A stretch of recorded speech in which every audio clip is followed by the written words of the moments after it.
Sammy, welcome to the show. Hi, thanks for having me. How you doing?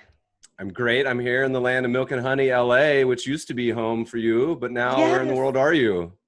In Manhattan, New York, in the thick of it. Give me the boots on the ground update. What's going on in Manhattan? Okay. Because I see all these like idyllic pictures. People, it was like felt like zombie apocalypse for a while, and now I see these photos, and it looks amazing, actually.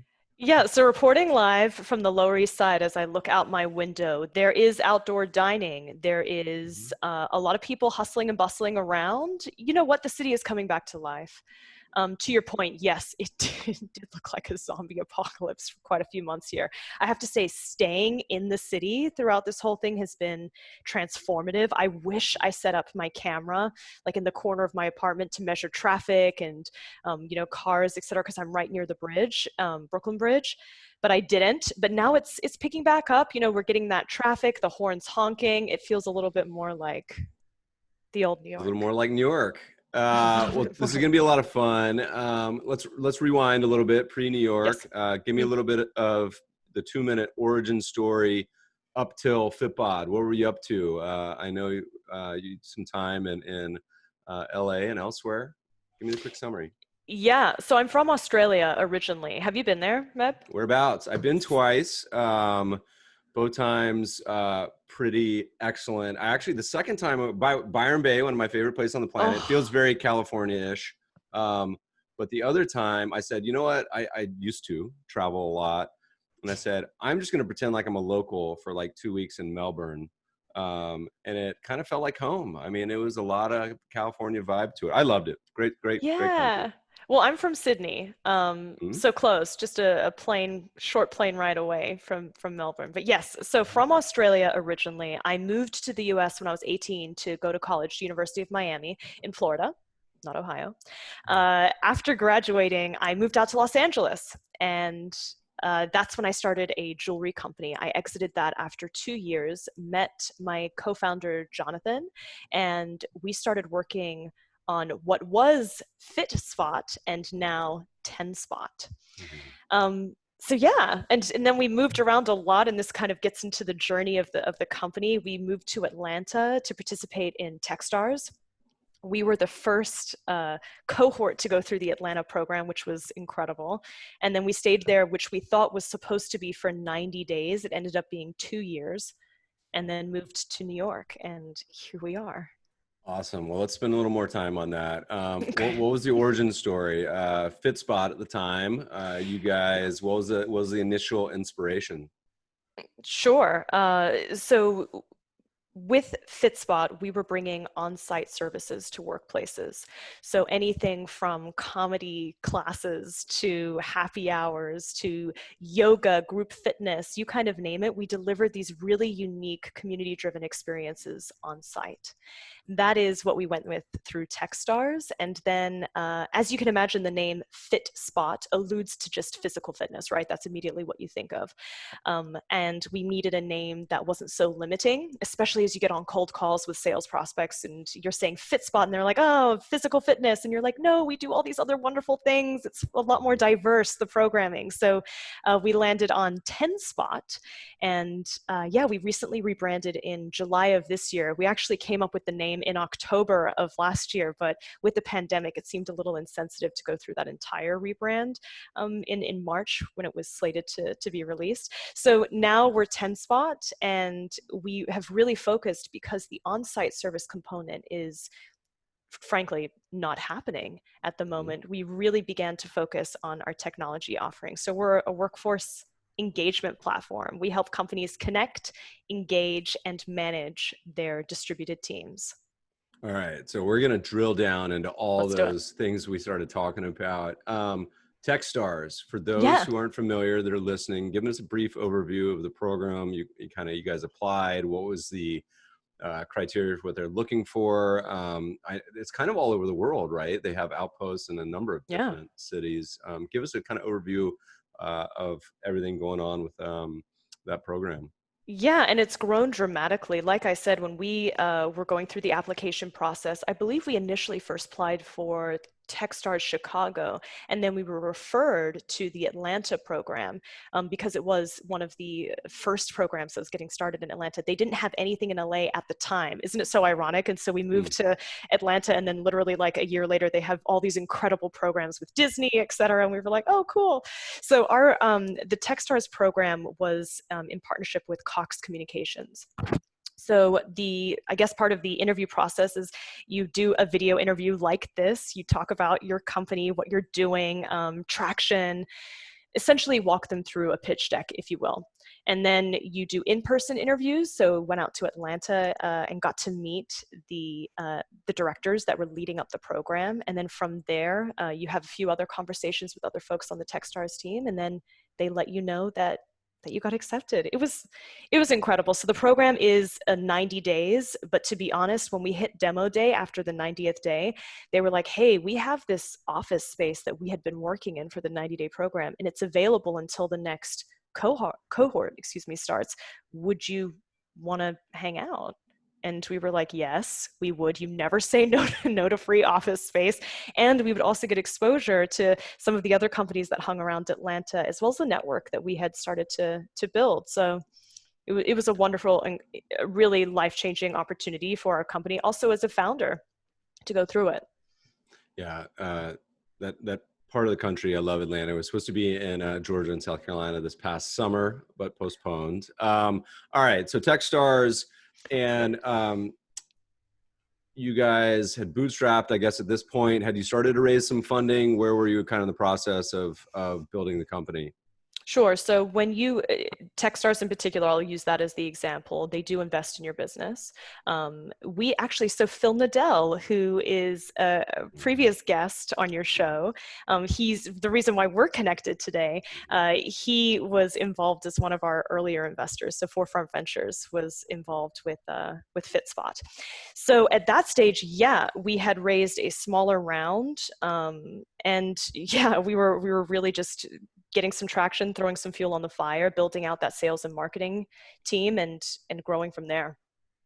So talk to me a little bit about the pre 10 spot rebranding and then current world. So what did the product look like at the time? You know, you mentioned, I think some of the customers may have been either companies or commercial real estate, I believe. Is that both? Kind of walk through kind of what it looked like and the offering and kind of the build out and sort of the overview of the biz. Sure. So you're absolutely right. We sold to two different channels. We sold to companies directly, and then we found a really effective way for us to scale sales was to sell to commercial properties. It was the same offering. However, the language for the commercial properties at the time, they felt like they were very much competing against the WeWorks, the Industriouses, all of these incredible collaborative co-working spaces. And they wanted to have similar amenities. They just couldn't afford to necessarily redesign their entire property to have it. Cost a lot of money. So they were looking for a very quick, efficient, scalable amenities partner. And that is what FitSpot offered. So yes, we sold to both of those channels and the offering. So we had the on-site services, anything from group fitness classes, educational workshops, corporate headshots, happy hours, you kind of name it. We delivered these really fun and customized experiences on site for companies or for the commercial property to participate in. And we had a technology tool that managed the whole thing. We're nationwide, work with over 450 customers at this stage. So our technology component was there to streamline and scale the entire operational side and give the either commercial property or head of HR, chief of staff, whoever was responsible on the company side, the visibility into the metrics behind the services that we're providing. What type of engagement are we seeing? What's the happiness?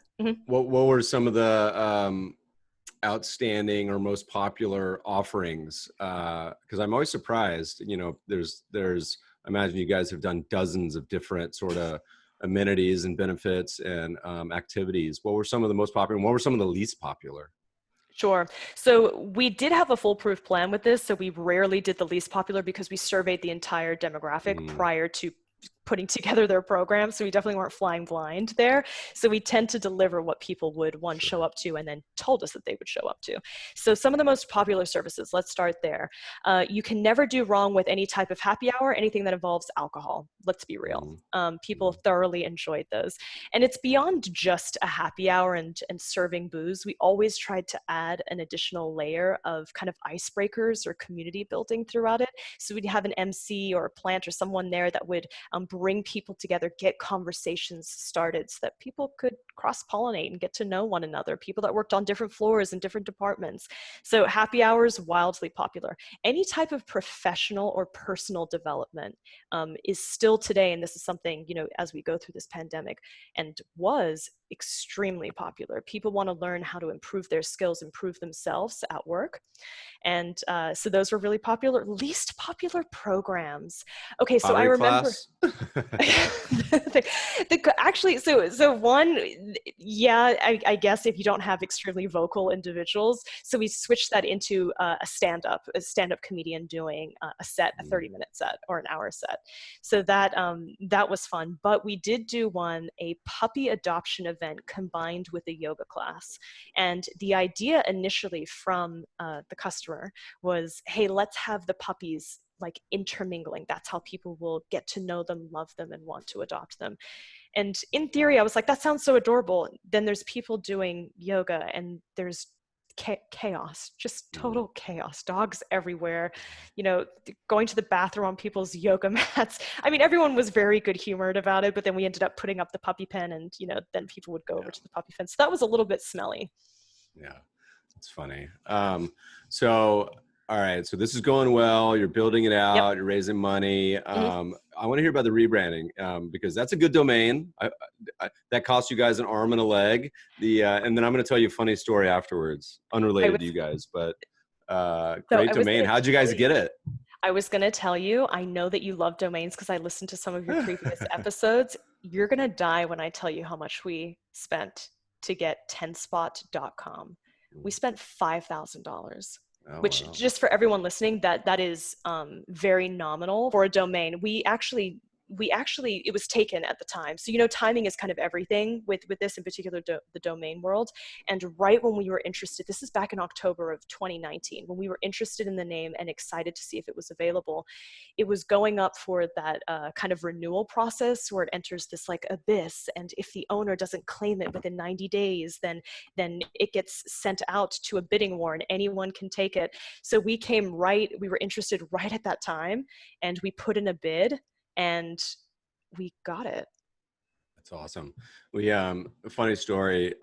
Longtime listeners know I'm full of terrible ideas, and one of which many years ago was I love the site, which is now a much bigger site and much more developed, Fiverr, where you could pay anyone $5 to do anything. And at the time, it was only $5. Now they've got all price levels, but it was like the 7-minute abs for me. I was like, why not raise it to like $20? People do a lot more stuff for $20 than for $5. And so I was trying to get 20 spot, and the guy squatting on it, I mean, this has to be 5-7 years ago, was a cafe in San Francisco. And it probably still exists. I have no idea. And I kept peppering him with offers and ideas. And he's like, dude, just go away. Like, I run this, I'm happy. I have this cafe. Everyone loves it. So shout out to the 20 spot crew if you're listening. Anyway, that idea went nowhere as usual, but I was smiling when I saw you guys do the rebrand. All right. Yeah. So you're now 10 spot, fall of 2019. The future looks bright. And then the new decade turns the corner. Walk me through kind of the what this year has been like. I know it probably feels like a whole decade wrapped in a year. 9 months. We still got 3 to go. I keep jinxing myself. Tell me about this year. Tell me about the company, what you guys have been up to. Sure. So, right, as I mentioned, in October of last year, we were like 10 spot. This is it. This is the future. We know that this is going to be our name. We want to tweak our business strategy because my co-founder and I, we began hiring like mad, and we were hiring people all across the US. And we recognized that the same issues that we were facing with distributed teams, our customers were facing. And that question inevitably is, well, how do we get people to feel like they work for the same company when they're no longer in the same place? And that kind of draws us very nicely into the environment that we were in today. We really wanted to focus on the technology component. Our tech has always existed, but it was more making it more robust so that distributed teams, the people that weren't able to experience our services on site, were able to join in and still feel like they were part of the community that we were creating. So we started all of the services that we previously hosted on site are now available via our platform, but we have this additional layer added to it where you and I, for example, could create a group and we could participate in a service together, whether it be a cooking class, a comedy show, you kind of name it. We could participate together as that group. We could compete against other groups. We could sync wearable devices if it's a group fitness class. We could, we have leaderboards and all of these other engaging shout outs, elbows instead of high fives, to encourage people to connect along the way. So we've really focused on making our technology more elaborate to accommodate the current circumstance. And it's been a really exciting opportunity because, you know, my co-founder John and I felt like distributed teams, well, I guess all the data indicates that distributed teams aren't going anywhere. And this was even, you know, back in 2019, but throw in a global pandemic, and we're really excited to solve this problem. So walk through the offering. So if Sure. tell me what the focus is. Is it companies? Is it still partnerships with commercial real estate? You know, we were probably a half remote team going into this and are 90% remote now. Right. But is it big companies, small companies, and then kind of walk through kind of how they would onboard and what is it tailored? Is there a set outline of ideas? Give me the whole kit and caboodle. Absolutely. So let's start from the sales process. Who would we go after first? To your point, yeah, companies are still very relevant, as are commercial properties. When we sell to companies, there are the usual suspects. So the folks that get culture, have distributed teams, and understand why this is important, an important offering to have. But then on the other side of this, through this pandemic, we've recognized like companies that have never had distributed teams ever. Think law firms, accounting firms that are like, what is this new world? How do we operate? Our employees are asking for something. We don't know how to deliver it. How are we going to get people together? So we've kind of been able to service both of those sides. And that's been a really interesting observation throughout this. So we walk you through the sales, demo, products, etc., and you sign the deal, and now you are a TenSpot customer. So onboarding wise, you get an invite code, TenSpot 123, and you set yourself up, and you have access to our entire platform. So when you log into the platform, yes, you get access to over 30 live and on-demand services per week. You also have the ability there to make connections. If you're new to the company, you're paired with a buddy and they can participate in particular services with you. You can shadow them for a couple of days on the job. There's peer-to-peer learning opportunities. If you find that, you know, I'm really good at UX UI, I'm not, but hypothetically, I'm really good at UX UI and I can run a 15-minute tutorial on like tips and tricks that I've learned that my peers can observe. You can do all of that through our platform. So there's like that new employee connections that we're facilitating. And then if you're already an employee at the company, we have wonderful tracks for you to explore what content most interests you, and new groups that you can be a part of, affinity groups that you can create. We have our book club available on there as well that people tune into.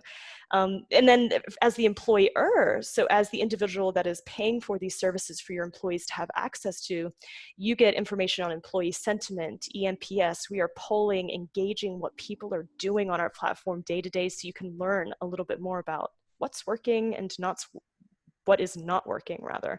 And yeah, so that's all facilitated via our offering.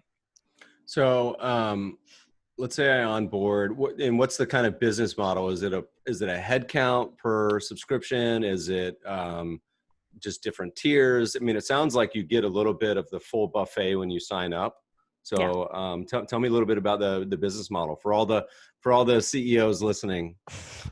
Oh, it's the standard SaaS, so I don't feel like I don't feel like I'm, giving on anyone additional knowledge. Per Yeah. employee per month Yeah. is the pricing model here. However, to your point, yes, you do get access to a really robust offering. We do have other integrations, such as Will, which is a mindfulness and resilience platform. We integrate with them, as well as Zapongo, a nutritional program. So for an upsell, if you will, you can have access, or rather your employees can have access to wonderful third-party partners that we integrate with, that we really feel are kind of the masters in their domain. What's sort of the sweet spot for you guys as far as companies? Is it infinitely harder to onboard someone who has 1,000 or 10,000 employees versus someone who has like 10? Is there a minimum size you guys target? What's sort of the overview of who the ideal customer is, as well as people who are interested in signing up that are listening? Sure. So 250 to 5,000 employees is our sweet spot. If we get above that, we would talk about, hey, let's get involved with a particular department first. So hypothetically, if we were to work with a sales force, we ideally would like to start with, say, the marketing team, the sales team, and really build that flywheel internally, and then be able to expand our product across the entire company. But yeah, 250 plus employees. It seems obvious, of course, that companies would want to integrate something like this, Mm. particularly in where 2020 is going. Do you have any insights or feedback on building this out, as far as surprises or not surprises on the actual offering with the companies as you've started to onboard a bunch of these, where they're more interested or the people love certain aspects of it? Any general overview thoughts you can give us? Yeah, we have noticed a real interest in this peer-to-peer learning, which has really excited us, and we're kind of obsessed with this idea moving forward.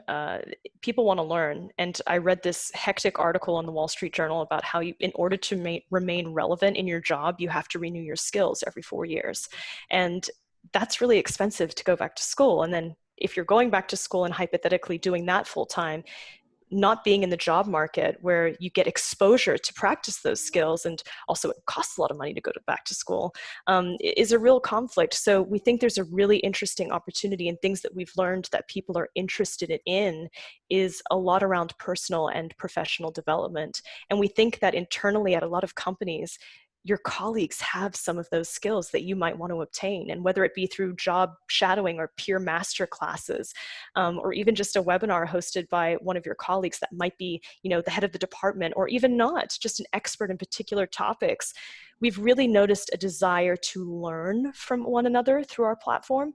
And I think that if, running this business, that is something that I try to pay attention to as well. I think, who on my team could run one of these? What is my team interested in learning more about? How can I improve and develop and grow their skills? So that's been a really interesting observation. I think as well, as we move to this, distributed teams aren't going anywhere. We know this is the future, and it's the now. Connections.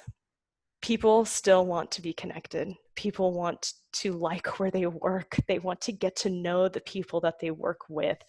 We've noticed so many people facilitating these groups and interactions with one another, so they can feel like they're having those water cooler conversations that inevitably no longer exist, but can happen through our platform. So those would be a couple of the more interesting takeaways. The internal sort of masterclass idea is a really thoughtful one, because it combines like the psychological trait of people that are there, the current employees who are clearly good at what they do because they're still employed.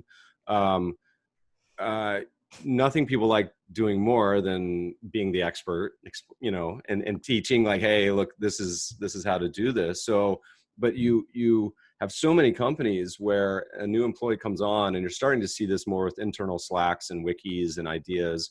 And they're just thrown in the fire, and they're like, I have no idea what to do. And the ability to have sort of that internal series of shadowing and getting to learn from other people seems so obvious, but is probably not something I don't know hardly any companies that do it. They have a training maybe where they just put you with someone, but rarely is it actual, like a fair amount of content. Right. We agree. We think there's a really interesting opportunity in this space and something that we're diving in now with our current customers that have requested more of it or have asked to host or be featured. And it creates a really awesome kind of, if you will, an influencer network that previously people associate influencers as, people on Instagram or more of that B2C play.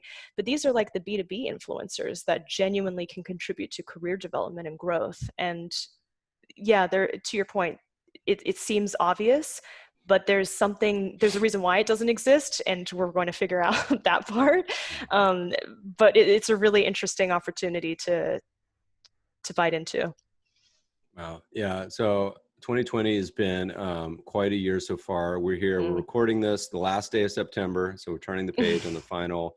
What's as you look to the horizon? What's going on with you guys as far as future plans?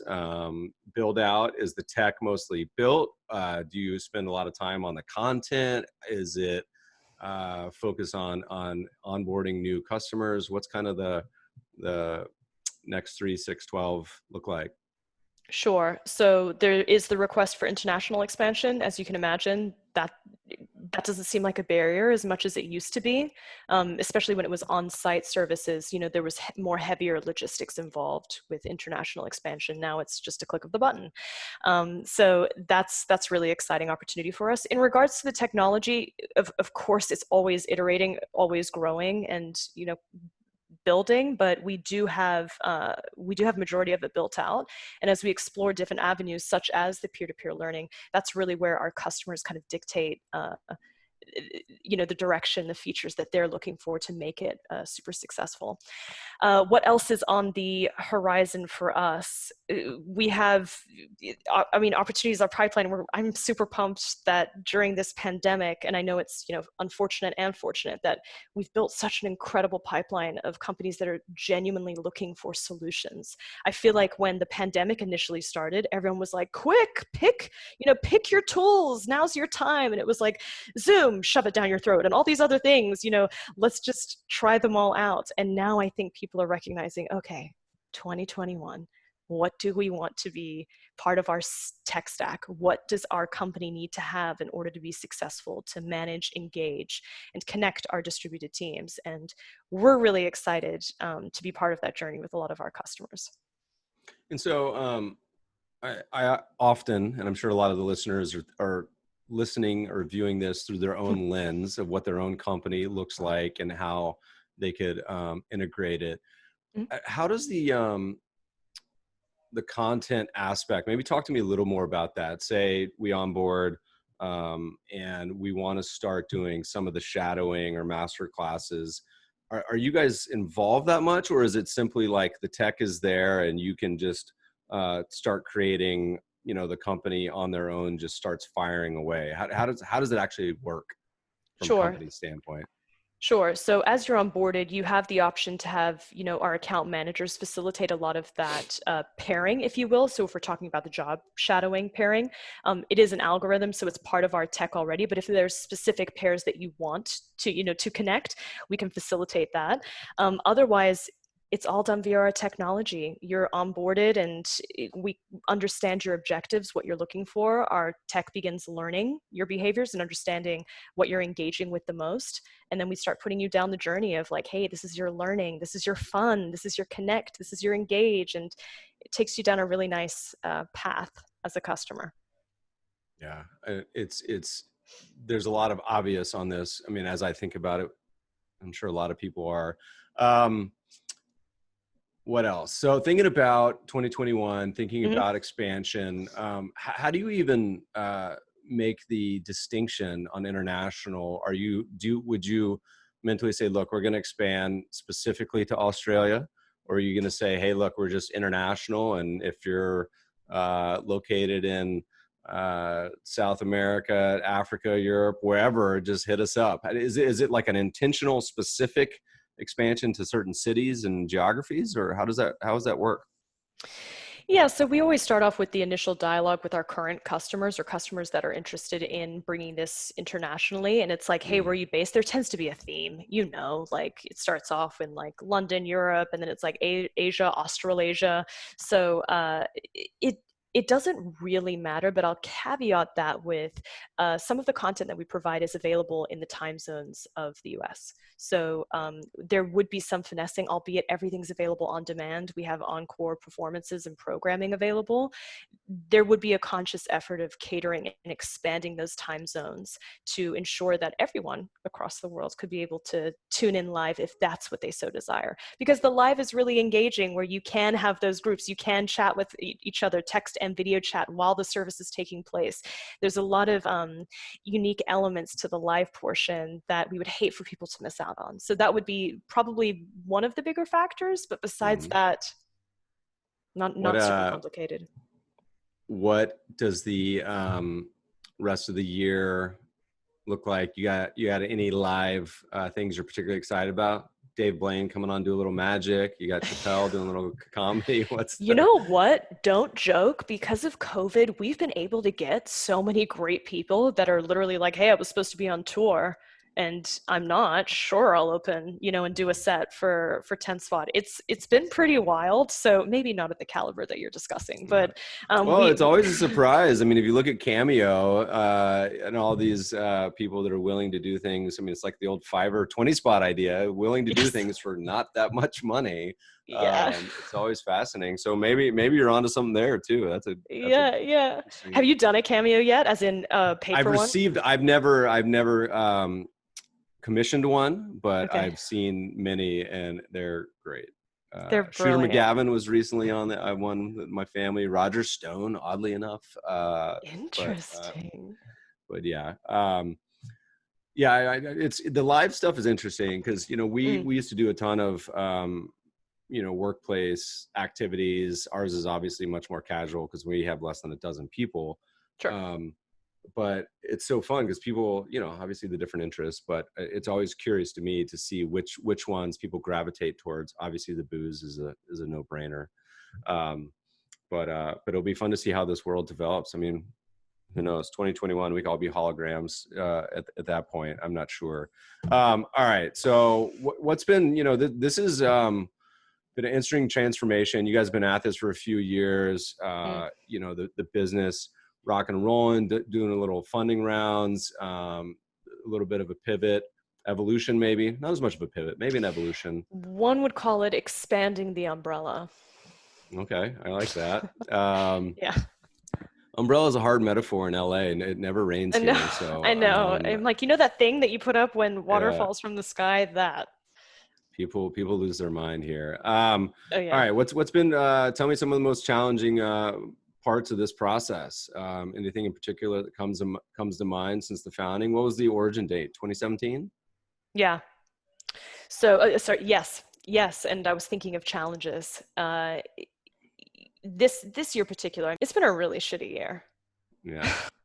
It's been, there's a global pandemic taking place, so much unemployment and health risks, and it's been devastating. This year has been a challenge, personally and professionally. It's been really difficult. The positive is that we're really excited to be on the right side of the equation of this, but it hasn't been easy. And there's companies, that went through even our Techstars cohorts that they couldn't even make it past month one.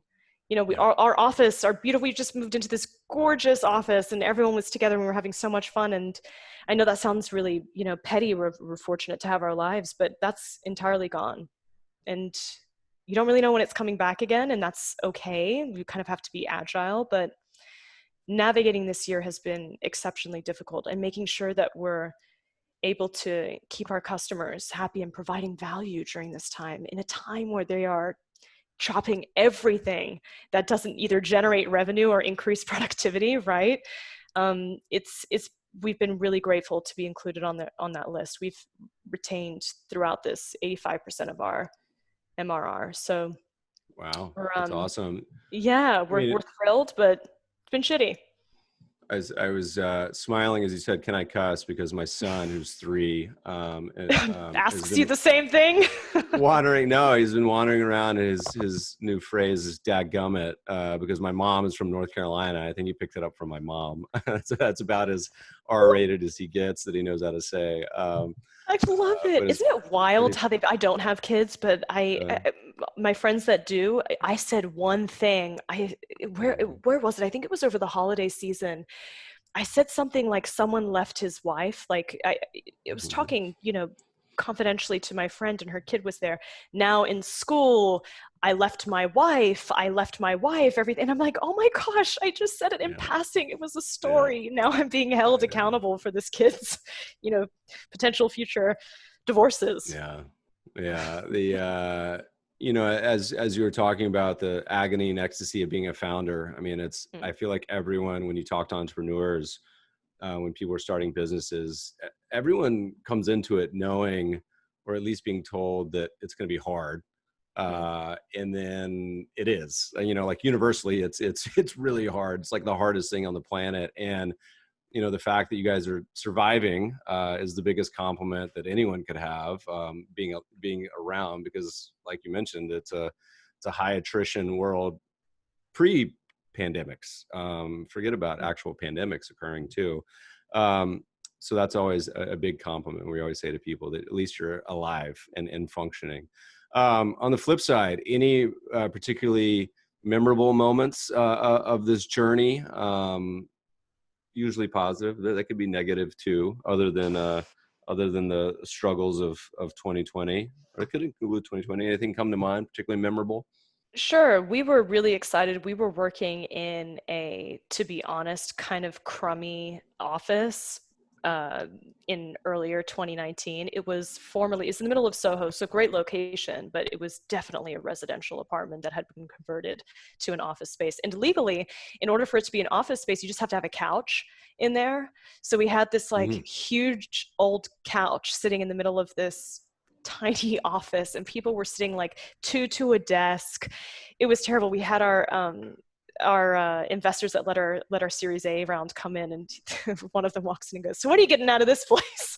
And we're like, "Yeah, we feel the same way." It wasn't the easiest place to attract top talent, because people care about the space that you're in and the energy that it creates. And so we moved into this awesome space in Soho, down the street from the previous one, but it was just a total upgrade. And my co-founder and I looked at each other, and we had everyone in the space. We were like, this is awesome. This is what we wanted. We want everyone together in the same space. We had a private, telephone booth so people could actually have conversations and sales calls without being like, everyone, this is a big deal. Just shh.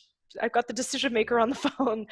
And it made a huge difference. And we're finding ways now, ironically, of how we can emulate those moments that were in the workplace, and how can they happen virtually. But I don't know why, but that indicated to us that we were like, we've done something right to be able to get, an opportunity to bring everyone together like this. So that was a really memorable, positive we're moment. we're going through a similar struggle and transition about office. For many years we had the same office, and now was looking up like the zoning laws. I said, why can't we just get like a beach house that everyone could go work in and out of, just streaming? And like, well, that's probably illegal, so you got to check. Is it? But going through some of those similar ideas and discussions here in LA, and thinking about what you want out of a space, because Mm. where we used to have a lot of people coming in every day, we probably have less, but it'll be more fluid, kind of come and go. Anyway, Mm. uh, I love that part of New York. What was I going to say? Tell me a little bit about what was it like doing the fundraising? Was it easy, miserable? Did you have to talk to 200 different VCs? We get the full spectrum of experiences for people. And how has the investors been as partners? So fundraising is, if anyone tells you it's easy, like I would love to meet those individuals, because there's always a moment where it's like, this feels like it's going in the right direction, and then, it either doesn't, or you have to take 2 steps back to make 20 steps forward. Anyway, so my co-founder John and I were living in Atlanta at the time, and we recognized that that is not where we needed to be to raise money. We needed to be out in the Bay or in New York. So we were traveling so much, hence the move to New York inevitably anyway. So we camped out in San Francisco for 3 months, and we said we're not leaving until we wrap this up. So we brought carry-on suitcases. We holed up in the Holiday Inn and took as many meetings as possible. And we were, look, we have awesome, our lead investors, Jazz Venture Partners out in the Bay Area are incredible partners to be working with. They focus on human performance, which is obviously our total sweet spot. So we fit beautifully into their portfolio. It even actually opens up wonderful partnership opportunities within other companies within their portfolio too. So they were great, but it's no walk in the park. You learn so much from every meeting. I've never pulled an all-nighter in my entire life. This is like on my user guide when people join the company and we ask people like, tell us a little bit about yourself. I've never pulled an all-nighter in my entire life, but I was like 3 to 4 hours out during a lot of those nights in San Francisco because we were there and we said we're going to be here, we wanted to back these meetings. So if there were requests for specific data to be added to the room, we would be up all night throwing it in there so that we could have the meeting within 48 hours, so that we could keep the momentum going. Time kills all deals. So yeah. It was a lot, but we wrapped it up and it was great. And we were so glad we landed on the partners that we have today. Any suggestions for those going through it? You have the experience of doing both an incubator, bootstrapping, as well as doing a traditional round. For the companies and entrepreneurs listening to this, any general suggestions, things to do, things absolutely not to do? Well, like I said, I spoke really positively about my Techstars experience. I know that is a limited opportunity. They only select 10 companies, per cohort. So that might not be an opportunity that makes sense for you as a company, and that's perfectly fine. I would say a lot of the times I did hear people during my time there being like, oh, I'm not going to take that meeting because they're a little later stage from an investor perspective, or I'm not going to take that meeting because based on their portfolio, we don't seem to be necessarily the right fit. And I was like, why the hell not? Grow the network, be smart with your time. Of course, if they're individuals that, invest Series B and beyond, and you're having conversations now, then keep it a short, brief conversation. We'll stay in touch. I'll keep you updated. I'll give you, notes on our quarterly, reports. Just keep those relationships going. We found that the better that we were with that, John and myself, the easier it became when it came to the Series A conversations. People were like, great to hear from you again. Let's set up a time. It wasn't a cold email. It was more of a warmer, friendly, you've been keeping tabs on us. Let's continue the dialogue. So I would say nurture those relationships and take the meetings, especially early on. You never know where they're going to lead. They can introduce you to someone else. So be careful with your time, but also I would say build relationships. Yeah, the take the meeting advice is it's similar. We phrase it in a slightly different way. We talk to so many young people in particular who are afraid of making the effort of the outreach, or want to avoid the embarrassment. A great example, a former podcast guest offers in the investing world, was one of the most famous investors in the world. They were all at a luncheon, was sitting down, and the spot sitting next to him was open because nobody wanted to, everyone was too scared. And he said, making the effort to just sit down, and made a connection that he's had for the rest of his life. So these sort of serendipitous moments, you never know, just kind of showing up at what you'll find. Sammy, what is the minimum company size you guys will onboard? 250 employees. All right, you're gonna have to make exception for us. We're talking about this after the podcast. But where do people go? They want to find out more information. They want to get a demo on board. What's the right way to follow you guys? What you're up to? Well, first and foremost, because we got 10spot.com, you better go to that domain because we're excited about it. Otherwise, social media handles are also 10spot. I'm on LinkedIn, Sammy Courtright. My email is sammy@10spot.com. Shoot me a note. I would love to have a conversation. Awesome. Sammy, thanks so much for joining us today. Thanks for having me. This was fun.